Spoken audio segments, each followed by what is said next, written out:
JPMorgan Chase's culture is shifting when it comes to inclusivity, hiring practices, and acceptance of people who think differently.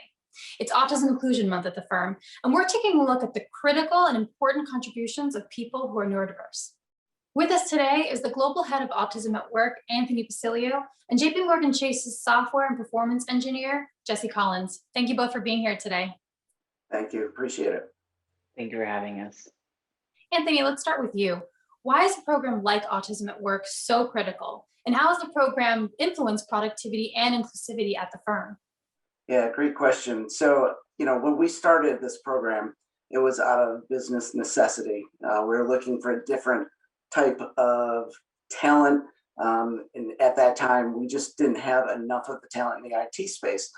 So what happened was we understood that folks on the spectrum were knocking it out of the park in other companies and corporations. And so we decided to bring that here to JPMorgan Chase. We've gone from 4 folks into the program in 2015 to over 225 today in 9 countries in 40 different job roles. Some of the job roles that we have, folks on the spectrum are outperforming 90 to 140% of their peers and colleagues. So that speaks volume to the breadth of talent that we're bringing in. Absolutely. And Jesse, you were diagnosed with autism at age 25, and you made the complete career shift from social work to the work you're doing today at JPMorgan Chase. How did a program like Autism at Work help make that career change? Yeah, Christina, I was diagnosed with autism at age 25. Growing up, I struggled with social cues and understanding facial expressions. And it became more apparent as I got older that my brain just simply assessed information and situations differently than others. While my wife and I were dating, we had a conversation one night about the possibility of me being on the autism spectrum, and she encouraged me further to talk to my doctor, which ultimately led to my diagnosis. My diagnosis simply gave us more language and tools to help us navigate our lives together, and I'm happy to share that we've been married now for almost 3 years and expecting a daughter, Zofia Rose, in May. Through our conversations after my diagnosis, we found the Autism at Work program.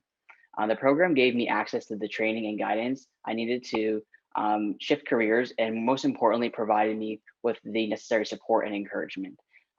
Too often, being different is seen as something bad or that should be hidden, but that could be more wrong. Being different is a good thing, and the Autism at Work program has helped myself and at JP Morgan recognize that neurodiversity is a true asset and something that should be celebrated. That's such an important message. And by the way, congratulations to you and your wife and growing family. That's so exciting. Thank you. Anthony, you mentioned that people who are part of the program can bring their full selves to work. How have you seen the corporate culture change because of the program? Yeah, listen, 80% of the folks who are on the spectrum are unemployed or underemployed. So this is giving them the opportunity to come in, bring their whole selves to work, as you said, but kind of take the mask off that they might have had to utilize their entire life. The empathy has increased. And I think the social awareness obviously has increased. And I think when you bring somebody in who's on the spectrum or thinks differently or has a cognitive difference, I think when you bring those folks on your team, it kind of sets you apart because now you're looking at things in a totally different light. And then people get comfortable. And one of the misconceptions is, folks on the spectrum are not social. I can tell you from firsthand experience, Jesse's a prime example of that. That is not the case. We have people leading team meetings and scrum meetings and, doing different things in operations areas. Managers are also learning different techniques and ways that they're able to communicate with their teams. It's because they're learning with somebody who's on the spectrum that there's different ways to do that.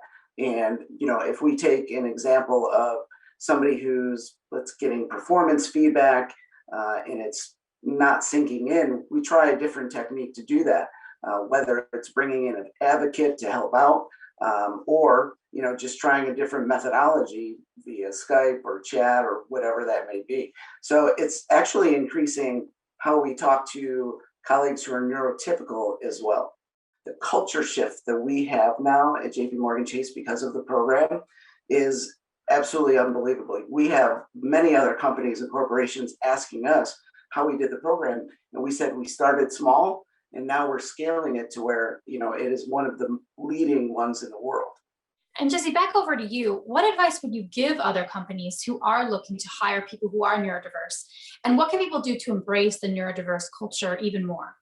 Yeah, if you're looking to increase your neurodiversity, I think it's important to set up the programs that go beyond recruitment. It's important to set up training programs similar to how Autism at Work has established them for JPMorgan Chase. That informs colleagues and managers on how they can reframe their practices to be more inclusive and alleviate the burden off of the individual to have to disclose and educate others on their diagnosis, which can be really difficult and anxiety provoking. Additionally, it's important to address the physical work environment too. Um, when we were in the office and we had office spaces like alternative office seating and lower lighting, designated quiet zones, those things can be really helpful to somebody who has sensory sensitivities like myself.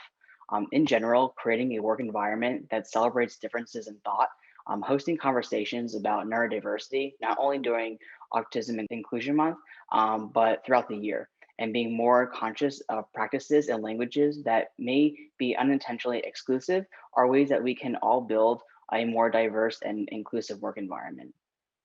Well, thank you, Jesse. Thank you, Anthony, so much for sharing your story and a little bit more about this critical program. Appreciate your time. Thank you. Thank you.